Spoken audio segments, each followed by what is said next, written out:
même thème que le dimanche passé, dont le thème s'intitule le produit du cœur. Le produit du cœur. Nous avions vu la fois dernière que là où la graine est semée, c'est notre cœur. Amen. Amen. C'est dans notre cœur que la graine est semée. C'est pourquoi David peut dire à son fils Salomon que ton cœur retienne ma parole. En d'autres termes, que ton cœur retienne la graine qui est semée. Et garde ton cœur plus que toute autre chose. Car de lui viennent les sources de la vie. Mes frères dans la foi. Et puis le Seigneur a semé les graines. Et il a vu qu'une partie est tombée dans de bonnes terres. Mais quelque temps après, les graines sont commencées par germer. Et puis subitement, il a parlé par le prophète Ésaïe. Dans le 5e chapitre et les 2 premiers versets. Ésaïe chapitre 5, les versets 1 et 2. Regardez comment il a intitulé ces versets. Il dit, je chanterai à mon bien-aimé le cantique de mon bien-aimé. Mon bien-aimé a sur sa vigne. Thank you. Il dit, mon bien-aimé avait une vigne. Le bien-aimé de Dieu, c'est Jésus.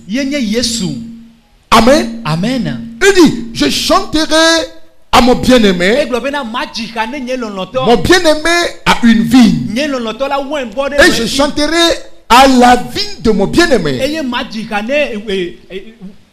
Il dit, mon bien-aimé avait une vigne sur un coteau fertile. Il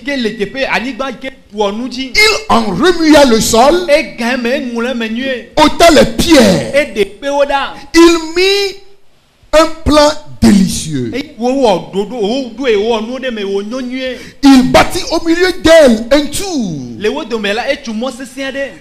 il y creusa aussi une cuve. Puis il espéra qu'elle produirait de bons raisins.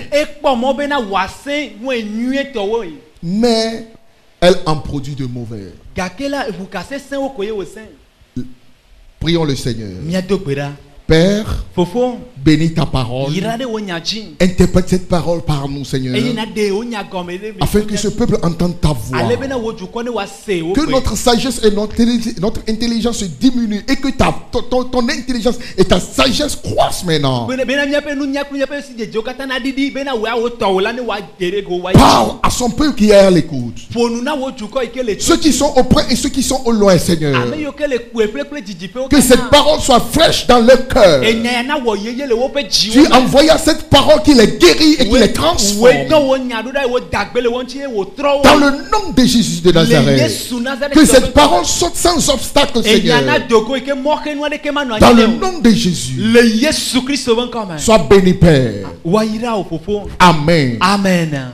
Le bien-aimé, comme je l'ai dit tout à l'heure, c'est Jésus. Il a racheté par le sang l'Église, qui a fait de l'Église sa vie. Et il a planté de bon gré de plants délicieux. Et avant d'y planter, il remua le sol. Il ôta les pierres. Il ôta les épines. Il ôta presque tout qui peut empêcher les plantes de bien germer. Mais il espéra que ce champ, cette vigne, produit de bons fruits. Mais bizarrement, la parole dit, ce beau chant qu'il veut chanter, soudainement, c'est changé. Comme le bien-aimé espérait de bons fruits, oh, voici, il en produit des mauvais. Mes frères, dans le verset 7e, regardez comment il dit. Il dit, la vigne de l'Éternel des armées, c'est la maison d'Israël. Et les hommes de Juda, c'est le plan qu'ils chérissaient. Ils espéraient la droiture, afin que les gens qui y sont font la droiture. Ou bien ils pratiquent la droiture. Et voici, au lieu de la droiture, ils versent le sang. Ils espéraient de la justice. Mais ce sont des cris de détresse. Et puis il s'est fâché. Il s'est fâché. Il s'est fâché. Et si c'était toi, mon frère, tu as mis ton énergie, ta force, ton argent, ton sang, afin que cela produit un bon fruit, afin que tu en recueilles quelque chose de bon. Mais contre toute entente, la saison aussi était bonne. Mais en attendant de bons fruits, voici les mauvaises. Pourquoi? Que ferais-tu si tu étais à la place de ce bien-aimé? Que ferais-tu? Il dit, voici ce que je ferai à ma vie. Il dit, il va briser les murs qui sont tout autour. Ils vont les laisser. Il va même empêcher les nuages de laisser tomber la pluie. Quelle colère! Parce qu'il espérait quelque chose. C'est juste comme un enfant dont le père a disposé tout à son endroit, afin que à la fin de l'année, il espérait un résultat. Mais quelque temps avant les examens, l'enfant s'est trouvé malade, et c'était pas une maladie ordinaire. Et on te va dire après les analyses que ton enfant est enceinte et il ne peut plus, ou bien elle ne peut plus aller à l'examen.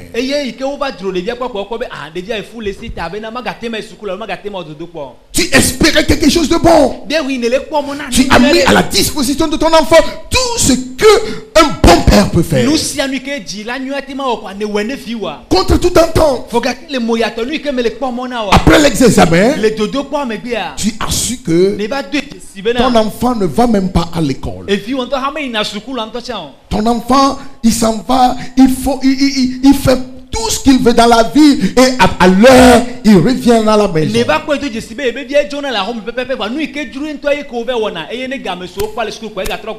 Que feras-tu à cet enfant? Que feras-tu? Peut-être l'année prochaine. Que feras-tu? Disposerais-tu encore cette énergie, cette ressource à sa disposition? Une question est posée. Voici la vigne du Seigneur. Il espérait que nous produisons de bons fruits. Mais il dit, comme il espérait de bons fruits, voici de mauvaises que nous produisons. Et pourquoi le Seigneur, dans le livre d'Ésaïe chapitre 5 que nous avons lu, il a mis du temps pour analyser chacun de ces plants qui sont à la maison ou bien dans sa vie.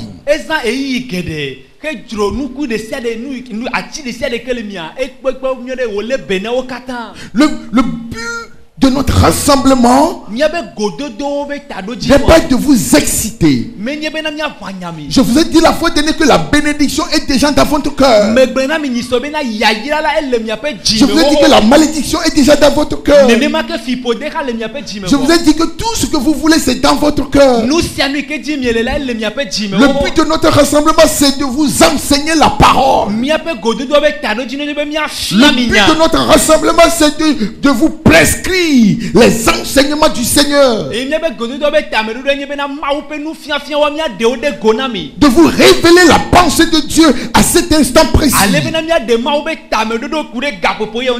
Et la pensée de Dieu à cet instant, c'est que il espérait qu'on produise de fruits.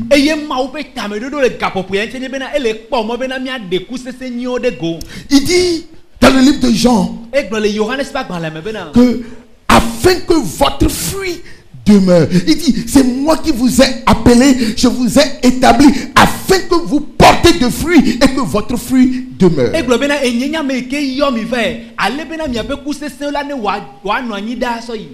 Mais quel est ce fruit que vous produisez?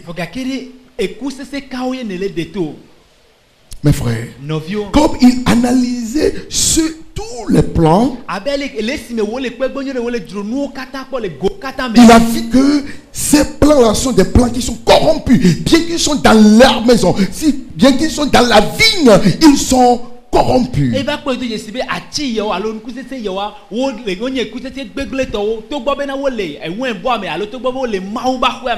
Et dans la colère, il a commencé par prononcer des malheurs.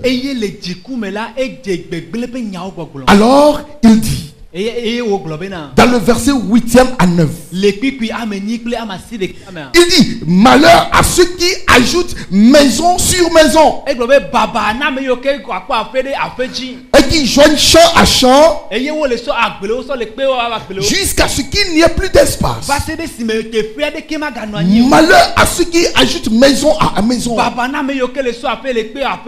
Voici ce que m'a révélé l'Éternel des armées. Ces maisons nombreuses seront dévastées. Ces grandes et belles maisons n'auront plus d'habitants. Il a vu que dans sa maison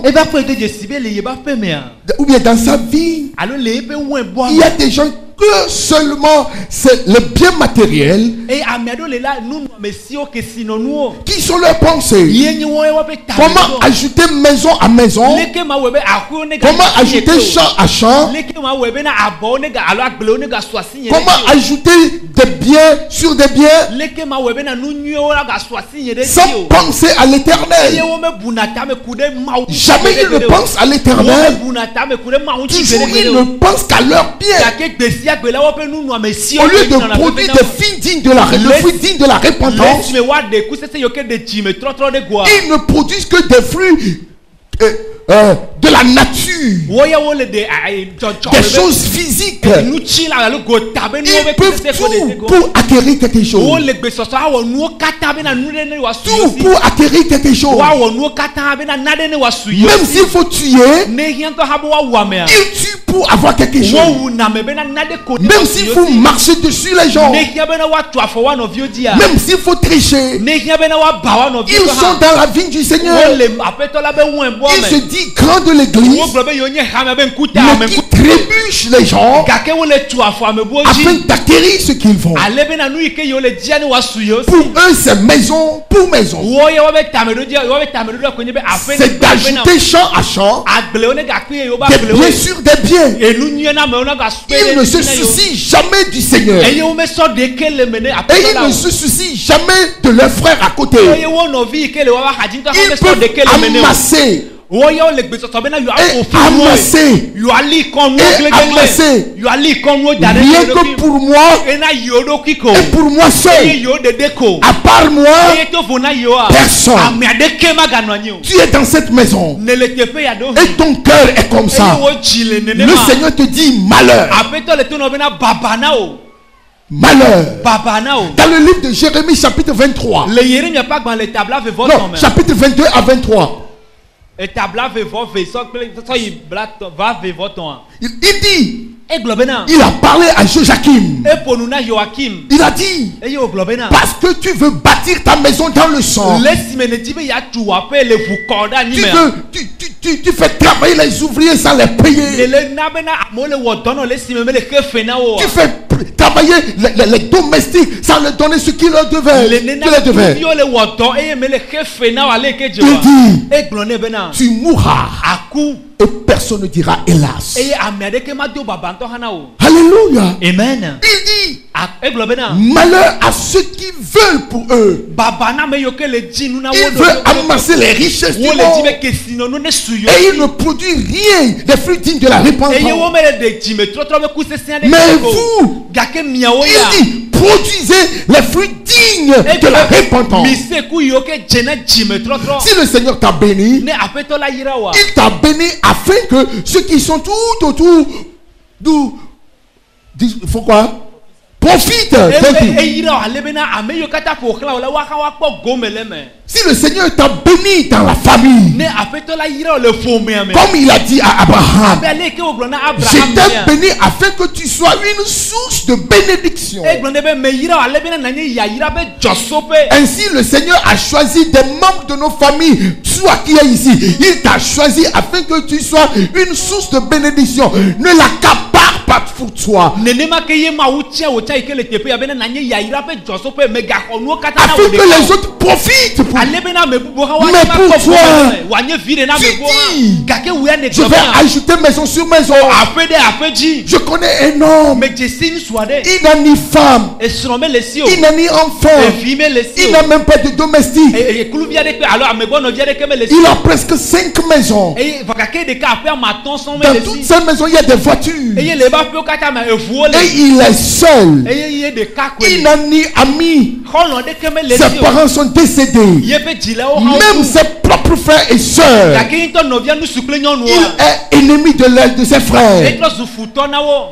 Mais il n'accapare que du bien. Au lieu de payer ses ouvriers, il aime payer quelque chose il aime payer les miettes. Il attire beaucoup de maisons. Mais il s'en va à l'église. Il se dit chrétien. Et il va se dire un homme béni. Et il va se dire un homme de Dieu. La Bible lui dit ce matin, malheur à toi. Si tu es béni, mon frère, le Seigneur veut passer par toi pour bénir les autres. C'est pas pour être chef. Mes frères dans la foi, qui es-tu ce matin? Dans le verset 11 à 12. Premièrement, il a vu que ces plans-là, il y a des gens qui n'accaparent de bien pour eux-mêmes.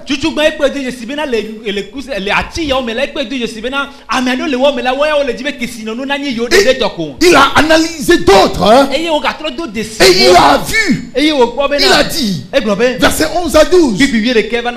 Malheur à ceux qui, de bon matin, courent après des boissons enivrantes.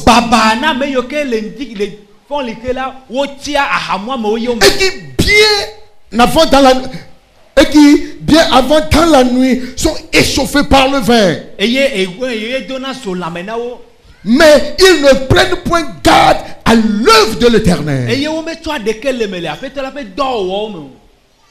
Dès le matin, ils courent pour boire. Et ils vont te dire, je vais réveiller ma langue. Ma foi, je vais réveiller ma langue.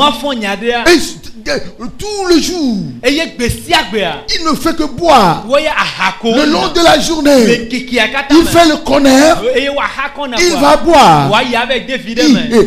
Il prend son salaire. Il va boire.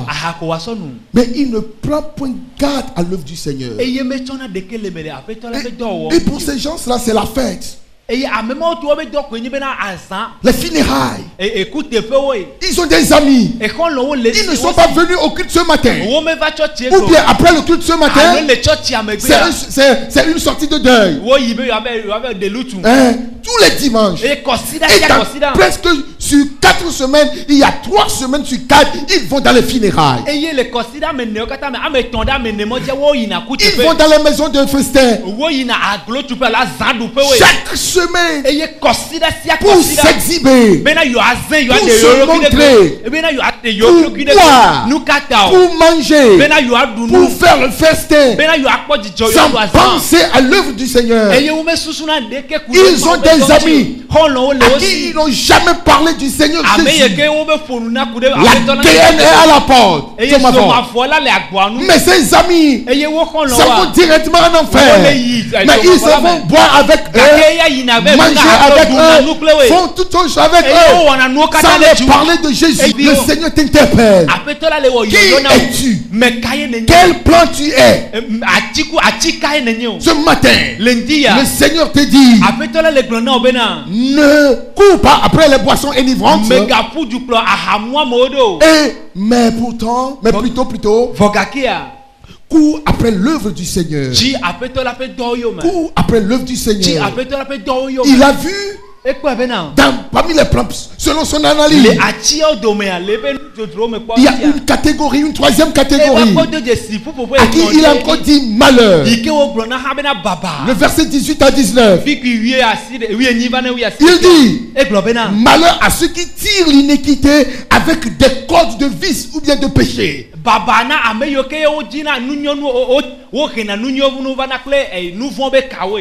Ce qui veut dire ceux qui pratiquent le péché,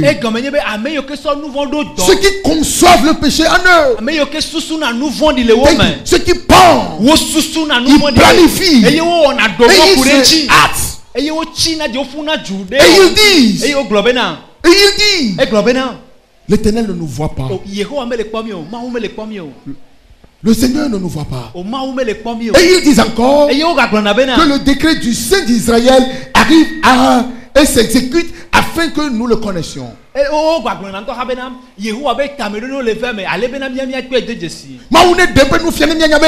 Que Dieu se montre pour que nous sachions. Aucun Dieu n'existe nulle part. Ils sont à l'église, mais ne croient pas en Dieu. Ils tirent l'iniquité. Ils se couvrent avec l'iniquité. Mes frères, qui es-tu dans la maison? Il espérait de bons fruits. Mais tu produis quel fruit? Tu produis des mauvais. Car à toi, il dit, il espérait de bon, mais toi tu ne produis que l'iniquité. Tu es dans l'église et tu accompagnes les gens, les membres, les fidèles de l'église chez des visionnaires, chez des faux prophètes, avec eux ils font de la divination.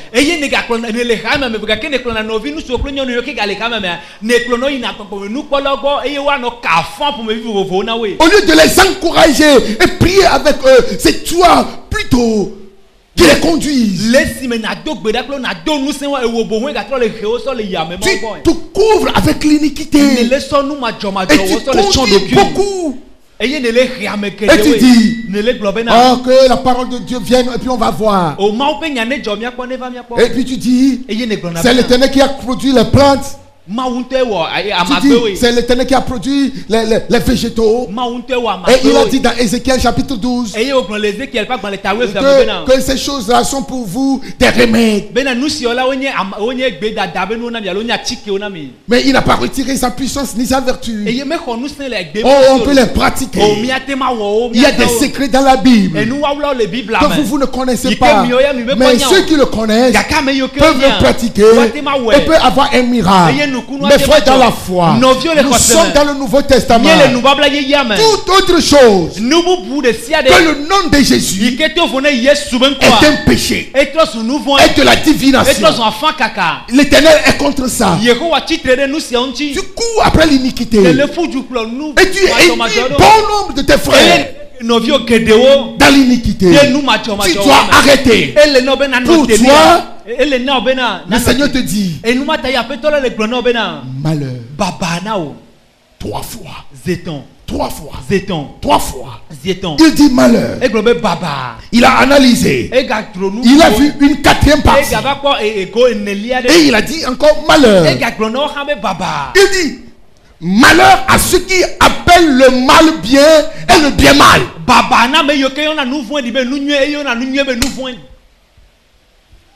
Dans l'église, il y a des gens, au lieu de réprimander l'autre, ils vous encouragent à faire le mal.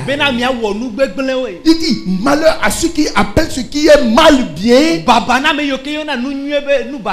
et ce qui est bien mal. Vous qui supportez les concubinage, vous qui supportez les vols, vous qui supportez les corruptions, mes frères, ce qui est mauvais est mauvais, ce qui est mal est mal, ce qui est bien est bien. C'est pas parce qu'il est l'ennemi de mon ami et puis je vais dire que non, ça c'est pas bon. Si mon ami a fait bien, il a fait bien. Si mon enfant a fait bien, il a fait bien. Si c'est pas bien, c'est pas bien. S'il faut demander pardon, nous allons demander pardon. Mais il ne faut jamais transposer le mal en bien et le bien en mal. Le Seigneur vous dit, vous qui commettez de telles choses, malheur à vous. Il y a des gens, ils supportent leurs enfants. Même si les enfants ont agi mal, ils disent non, c'est bien ce que mon enfant fait. Ils trouvent des raisons et ils cherchent des arguments à supporter le mal afin de le transformer en bien. Ils peuvent même payer les faux témoins afin de dire que mon enfant a raison. Ils peuvent même payer pour un cas. Normalement, l'homme, par exemple, on m'avait dit quelque chose la fois dernière concernant un pasteur. Un de ses fidèles ou bien un de son enfant a tué quelqu'un avec son véhicule. Ben, c'est pas intentionnel. C'est un accident. Et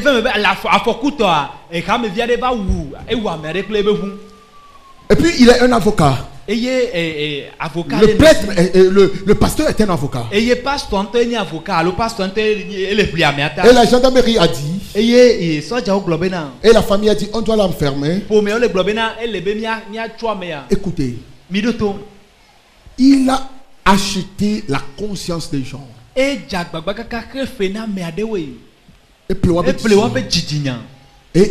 des faux témoins pour témoigner disant on était témoin, c'est votre enfant qui a tort, il a corrompu la police et afin de transposer le mal en bien. Et au lieu que celui qui a cogné l'enfant et l'enfant est décédé paye, ils ont dit non, c'est la famille de l'enfant qui est décédé qui doit payer.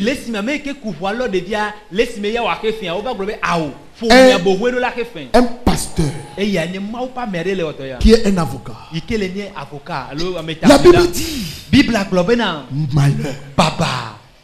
Tu es ici, tu ne supportes que ce qui est mal et tu le changes en bien. Et ce qui est bien, tu dis non, tu dis que c'est mal. 4e moment, il a dit malheur à vous. Malheur à vous. Il n'a pas encore terminé. Son analyse se poursuit. Et il a vu dans le verset 20e, non, 21e. Oui, dans le verset 21e, il a dit malheur sont ceux qui sagent à leurs yeux. il se croit intelligent. Amen. Amen. Tu sais, il y a des gens, même ici. Peut-être tu m'écoutes là où tu m'écoutes. C'est toi qui te crois super intelligent. Même tu vois dans la parole de Dieu des erreurs. Et tu te dis, le Seigneur ne devait pas dire comme ça. Il devait plutôt dire comme ça. Non, cette parole n'est pas certaine. Non, vous avez tort. Même si je suis devant Dieu, je vais lui dire qu'il a tort ici. Il se croit toujours intelligent et il se croit toujours sage. C'est à leurs yeux seuls. Tout le monde peut dire que ça c'est pas bien. Eux ils disent non. Parce qu'ils se croient intelligents. Tu es ici. Et tu es comme ça. Le Seigneur te dit malheur, n'importe où tu m'écoutes. Et tu es comme ça. Dieu t'appelle à la repentance. Tu n'es pas le plus sage. Mais le livre de Jérémie chapitre 9 dit même celui qui est sage ne se glorifie pas de sa sagesse, ni l'intelligent ne se glorifie pas de son intelligence. Mais que celui qui se glorifie ne qu'à se glorifier en disant qu'il connaît l'Éternel. Tu ne connais même pas l'Éternel. Tu ne connais même pas la grâce. Mais tu te glorifies. Et tu te crois sage. Tu te crois fort. Tu te crois grand. Tu vois que même le pasteur là, il ne connaît rien. Je suis plus éduqué que lui. Mais pourquoi il dit ça? Il me pointe du doigt. Et ce qu'il dit là, c'est moi. Non, il faut le laisser. Lui qui il est. Mais comment? Que se croit-il? Mes frères, si c'est que moi aussi j'ai de la chance pour se tenir là-bas, je le dirai plus que lui. Tu ne peux pas, mon frère. Tu peux être ici vociférer, mais à ne rien sortir. Ne te crois pas intelligent à tes yeux. La sagesse nous apprend. Même si tu connais quelque chose, croise les doigts et espère. Regarde ce que les autres font. Peut-être tu apprendras plus. Ou bien tu vas te corriger. C'est là que tu diras que tu es intelligent et sage. Mes frères dans la foi, mais vous dites, nous sommes très intelligents. Qui es-tu? Dites-moi, est-ce que le vase peut dire au potier que tu n'as pas bien fait? Est-ce qu'il peut le dire? Est-ce que le potier n'a pas la puissance ni la force sur la vase, sur le vase? Pourquoi glorifiez-vous en disant que vous êtes sage à vos yeux? Pour vous qui êtes comme ça, l'Éternel vous dit, bien sûr vous êtes dans le champ, c'est à cause de cela que vous ne produisez pas de fruits. Mais sachez que tout arbre qui ne porte pas de fruits est maudit. Dans le livre de Marc chapitre 11, Marco, la Bible déclare, Jésus revenant, et puis il a vu l'arbre quand il avait faim. Et le figuier n'a pas produit. Le figuier n'a pas produit de fruits. Alors il a dit, à partir d'aujourd'hui, que personne ne mange de ton fruit. Et le lendemain, le figuier est desséché. C'est séché. Mes frères, tout ce qui ne produit pas, même dans nos familles, si tu ne produis pas de fruits, Quand on veut parler de toi, tout le monde dit, oh, laissez-le. Oh, laissez cet homme. Oh, laissez cette femme. Lui, il ne vaut rien. Elle ne valent rien. Donc, laissez-le. Même si elle n'est pas là, on peut faire notre chose. Parce que tu ne produis pas de fruits. La Bible dit, vous devez produire. Lève ta main et dis, dans le nom de Jésus, dans le nom de Jésus, avec une haute voix, dans le nom de Jésus, moi je produirai de bons fruits. Je produirai de bons fruits. Je produirai de bons fruits. Dans le nom de Jésus. Dites Amen. Amen.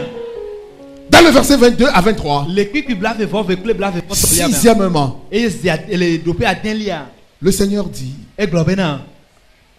malheur à ceux qui ont de la bravoure pour le vin.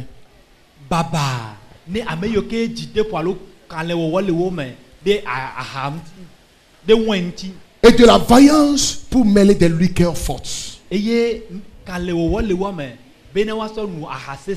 Qui justifie le coupable pour un présent. Très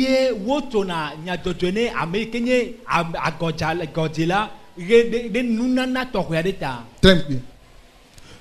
Amen. Hein? Amen. Amen. Hein? Amen. Tape ton frère et dis, est-ce que tu entends ce que le pasteur dit? Demande-lui, est-ce que toi aussi tu es dedans? Sixièmement, le Seigneur dit, malheur à ceux qui boivent et qui reçoivent un présent pour justifier le coupable. Vous avez compris? Vous avez compris? Celui qui est coupable parce que il m'a donné quelque chose, je dois changer ce qu'il a fait pour dire non, c'est bien à cause de ce que j'ai reçu. Vous êtes dans la maison de Dieu. Vous vous dites plein dans la vigne de Dieu. Le Seigneur vous dit, malheur à vous. Celui qui se dit chrétien et croyant, c'est un homme qui est clair et qui se plaît à ce qu'il a. Celui qui ne reçoit pas de présent pour justifier le coupable. Mais il a semé de bons grains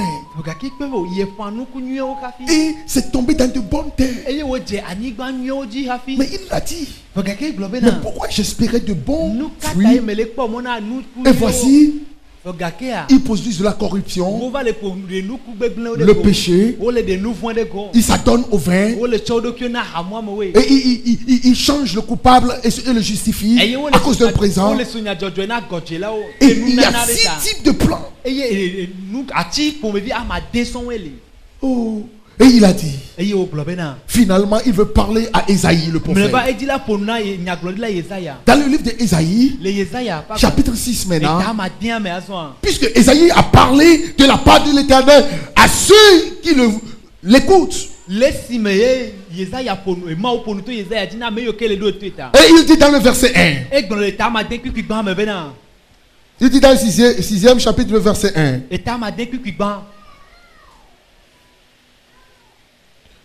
il dit, l'année de la mort du roi Osias, je vis le Seigneur assis sur un trône très élevé et le pan de sa robe remplissait le temple. Les séraphins se tenaient au-dessus de lui et ils chantaient ils avaient chacun 6 ailes, dont 2, etc., et disaient, Saint, Saint, Saint, l'Éternel des armées. Toute la terre fut remplie de sa gloire. Alors, dans le 6e chapitre, puisqu'il dit, il doit que les gens disent malheur à vous, malheur à vous, malheur à vous, malheur à vous. Dans le 6e chapitre, le Seigneur a ouvert ses yeux et il a contemplé la gloire de Dieu.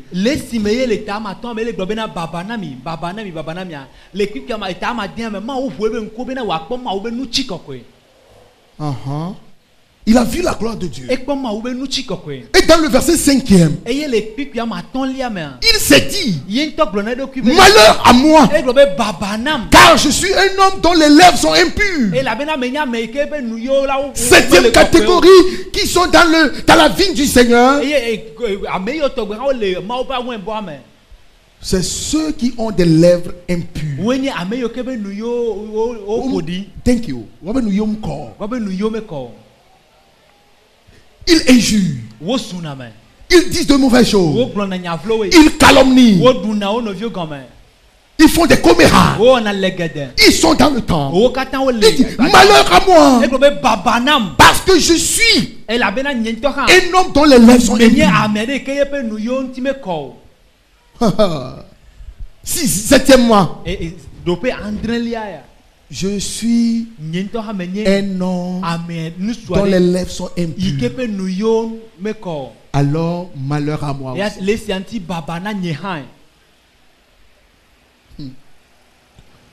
Je suis quelqu'un des lèvres impures.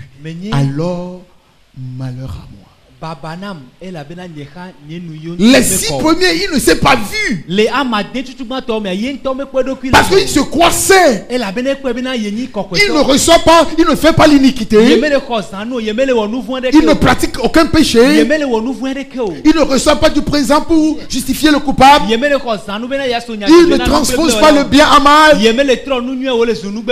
Mais bizarrement, il a des lèvres impures. Alors, malheur à moi. Je vais conclure. Cela veut dire tout le monde ici.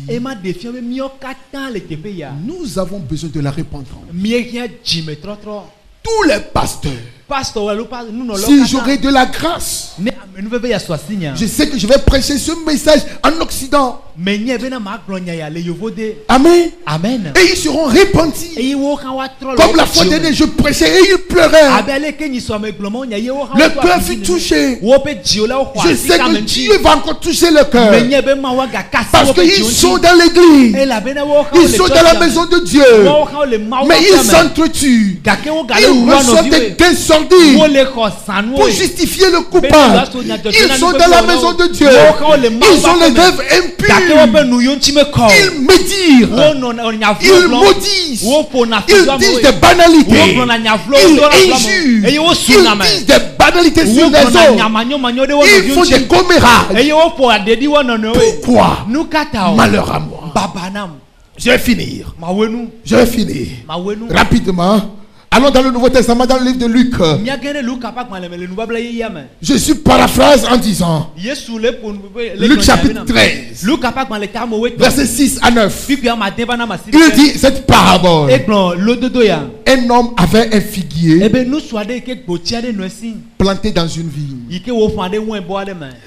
Il vint pour y chercher du fruit. Et il n'en trouvait point. Alors il dit au vigneron, voilà, maintenant les 3 ans qui sont là, les 3 ans. Il dit, voilà, il y a 3 ans je viens chercher du fruit. Mais il n'en a point. Bon. Maintenant, les 3 ans là sont les années de ta conversion. Pour moi, le Seigneur dira plus que 22 ans. Je cherche du fruit. Mais pour moi, il va dire j'ai trouvé quelques-uns, mais c'est pas ce que je veux. Et pour toi, 3 ans. 5 ans, 10 ans, 20 ans, 22, 24, 6 mois, 11 mois, quelques jours. Je suis venu pour prendre du fruit, mais je ne trouvais point. Alors, il dit au vigneron, coupe-le. Pourquoi occupe-t-il de la place inutilement? Amen. Amen. puisqu'il ne produit pas, on dit coupe-le et jette-le au feu. Le vigneron dit, Seigneur, laisse-le encore cette année. Luc chapitre 13, versets 6 à 9. Seigneur, laisse-le encore cette année. Je creuserai tout autour. J'y mettrai du fumier.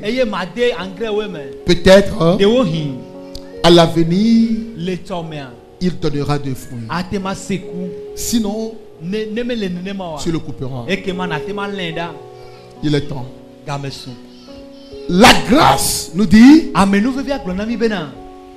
de nous laisser. Le Seigneur veut couper ses arbres. Le Seigneur dit, ou bien veut les chasser de l'église. Mais il dit, Jésus l'intercesseur, il dit, non Père, non Père, non Père, non, laisse-le encore cette année. Voici l'année de la dernière chance. Le Seigneur veut nous bénir. Il veut nous faire grâce. Et Jésus a dit à son père, laisse-les cette année. Je vais encore travailler sur eux.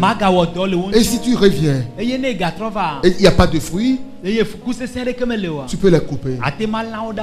Ce matin, je sais que tu t'es trouvé dans cette parole. Tu vas dire,